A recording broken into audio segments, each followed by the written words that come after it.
కేరళలో ప్రతి సంవత్సరం ఓనం అనే గొప్ప పండుగను ఎంతో ఆనందంగా జరుపుకుంటారు. ఎందుకు అంటే అక్కడ మహాబలి రాజు ఉండేవాడు. అతను ప్రజలను చాలా ప్రేమగా, ఎలాంటి కష్టం రాకుండా చూసుకునేవాడు. అది చూసిన దేవతలకు అతని కీర్తి ప్రతిష్టలు అసూయ కలిగించాయి. అప్పుడు వారు విష్ణువు సహాయం కోరారు. విష్ణువు వామన అవతారం తీసుకొని మహాబలి వద్దకు వెళ్లాడు.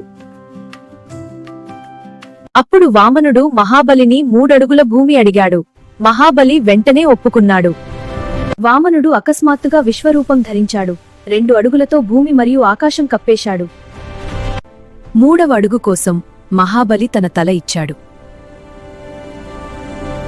మహాబలి భక్తి చూసి విష్ణువు ప్రతి సంవత్సరం తన ప్రజలను చూడటానికి అనుమతి ఇచ్చాడు.